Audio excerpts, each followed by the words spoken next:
Fala galera, meu nome é André Schmidt, jornalista do blog do Garone, e eu tô mais uma vez aqui, é claro, para falar de Vasco.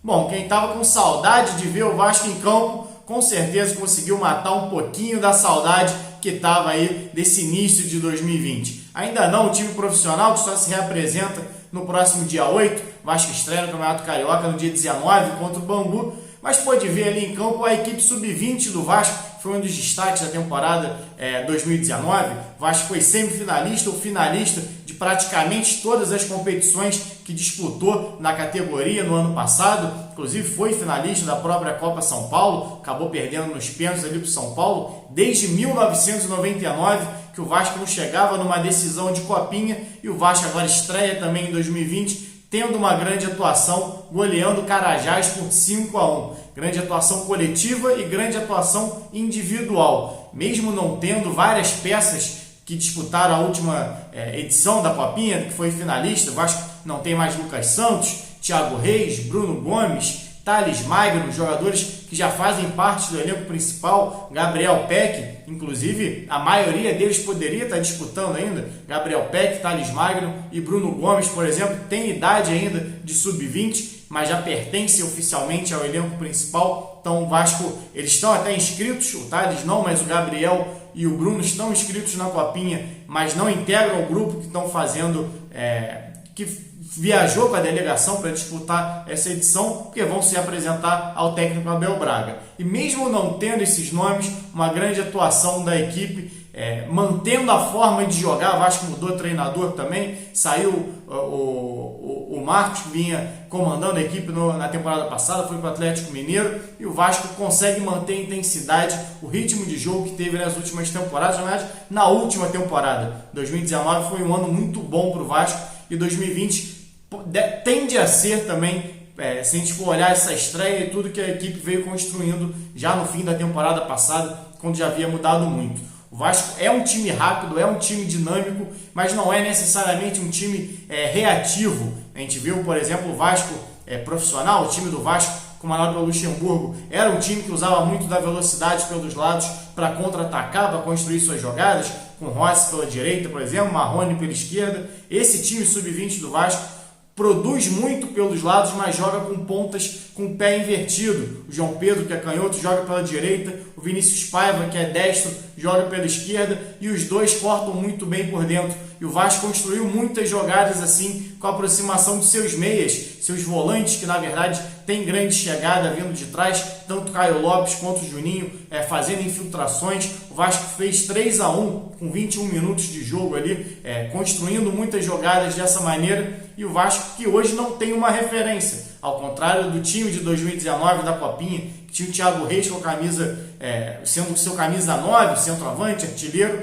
O camisa 9 hoje é o Laranjeiras, que era volante daquele time, foi titular em algumas partidas, depois acabou terminando na reserva, que jogou como um camisa 9, mas não fazendo essa função de 9, sendo aquele centroavante que a gente está acostumado a ver dentro da área, mais fixo. Na verdade, ele circulava ali da linha da área para trás, compunha esse meio de campo para aproveitar essas infiltrações. Inclusive, o primeiro gol do Vasco sai de um passe dele para a infiltração do Juninho, que vem em velocidade. Depois o Vasco, o terceiro gol, se eu não me engano, é um passe do Caio Lopes também, colocando em profundidade para o João Pedro, em profundidade, mas não pelos lados, por dentro. Todos os dois jogadores fazendo essa diagonal por dentro e saindo na cara do goleiro Liberdade, aproveitando o passe desses volantes, esses meias do Vasco. O Vasco é um time muito versátil, todo mundo, a maioria dos jogadores conseguem fazer várias funções. Então você via João Pedro e Vinícius, que em tese atacariam pelo lado, entrando por dentro várias vezes. O Laranjeiras, que em tese seria o centroavante, recuando para produzir como meia. Juninho e Caio Lopes, em tese volante, mas são meias que chegam muito bem à frente. Então uma movimentação muito grande desses homens de frente que permitiu ao Vasco construir diversas jogadas. Fez 3-1 no primeiro tempo, poderia ter feito 5, 6, 7 gols, se tivesse tido um pouco mais de refinamento no último passe, ou então um pouco mais de eficiência na hora de finalizar. Algumas bolas ali, algumas bolas do João Pedro também, que chegou na cara do gol, do Vinícius, que tiveram a oportunidade de chegar e concluir em gol, tentaram passe, acabaram se equivocando, né, na hora de tomar essa decisão final, mas muito pelo jogo também já está consolidado. O Vasco com uma vitória muito tranquila, mudou demais, né, no segundo tempo, já tirou um pouco do pé ali, acabou fazendo o quarto gol num pênalti que o Miranda converteu, um lance meio bobo ali da defesa do Carajás, e construiu depois o quinto gol já no finalzinho, numa boa jogada do Figueiredo pela esquerda, que terminou com um gol, uma boa finalização do Arthur, um menino que eu não tinha visto ainda atuar e entrou muito bem na partida, já havia feito uma boa jogada pela direita, buscando a jogada individual, mas que mudou completamente a característica do primeiro para o segundo tempo. No primeiro tempo era um time recheado de meias que faziam diversas funções, gerava ali muito quem fazia qual função. Muitas vezes o Caio Lopes recuava um pouco mais para o Juninho se aproximar da frente, o Laranjeiras recuava para deixar mais espaço para o João Pedro e o Vinícius infiltrarem, e no segundo tempo o técnico acabou colocando o Arthur e colocou, agora esqueci o nome do outro centroavante, também o Luan, que entrou, esse sim mais centroavante, mais fixo de área, entrou o Figueiredo e o Roger também. Vasco fechou o jogo com vários atacantes e poucos meias, mudando um pouco o estilo. Aquele Vasco do primeiro tempo, o Vasco construiu a vitória, trabalhava muito mais de pé em pé. No segundo tempo o Vasco passou a construir muito mais com bola aérea, bola um pouco mais longa para esses atacantes. Mudou bastante o perfil do primeiro tempo para o segundo tempo, mas mesmo assim o Vasco conseguiu construir uma vitória tranquila, principalmente quando estava ali com 100% do seu time titular em campo. O primeiro tempo do Vasco foi sensacional, como falei que poderia ter feito 5, 6 gols e deixa uma boa impressão para o restante da temporada, e uma boa impressão também, acredito eu, que o Abel Braga tenha assistido a partida, de nomes que podem servir ao time durante esse restante da temporada. Já citei aqui, durante essa temporada inteira, que ainda nem iniciou, na verdade, citei aqui o exemplo do Bruno Gomes, do Thales, do Gabriel Peck, jogadores que já subiram para os profissionais após fazerem uma boa campanha na Copinha. Alguns até demoraram ali, o caso do Bruno Gomes, na minha opinião, poderia ter subido logo depois. Caio Lopes, que não subiu até hoje, eu acho um ótimo nome para compor o elenco do Vasco, principalmente no setor de meio campo do Vasco, que é deficitário. Mas enfim, acredito que muitos desses nomes que estão hoje jogando a Copinha vão aparecer nesse elenco do Vasco, principalmente no Carioca, que é uma competição um pouco mais tranquila, que permite um pouco mais de testes. E no que depender dessa partida de hoje, Riquelme como lateral esquerdo, mais uma partidaça. Para mim é um jogador muito diferenciado. A gente tem que ver ainda como ele vai conduzir essa carreira dele, ou como vai ser conduzida essa carreira dele, mas é um jogador que tem um talento muito acima da média, é um jogador que tem uma qualidade.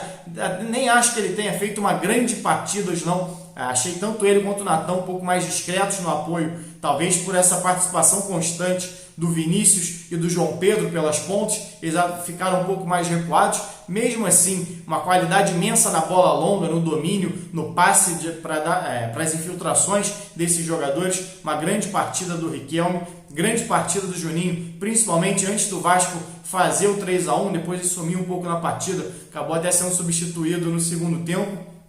O Caio Lopes, que eu já citei aqui, ficou até o fim do jogo, iniciou a partida como um camisa 10, atuando um pouco mais centralizado, se aproximando, dependendo do lado que o Vasco produzia a jogada, ele se aproximava, fazendo esse balanço, tanto para a esquerda quanto para a direita, para se aproximar dos laterais e dos pontas, para dar opção de passe. Terminou o jogo com o primeiro volante, com a saída do Everton, um outro menino que também mostra muita qualidade. Ele me lembra muito o Bruno Gomes, o estilo de jogo dele. Acho que o Bruno tem um pouco mais de refinamento técnico, mas o Everton é mais novo, tem ainda a evoluir. Acho que ele veio do Mantiqueira, se eu não me engano, no ano passado. Está seu primeiro ano de Vasco, aí, completando agora o ano de Vasco. Tende a evoluir, é um jogador que também mostrou muita qualidade.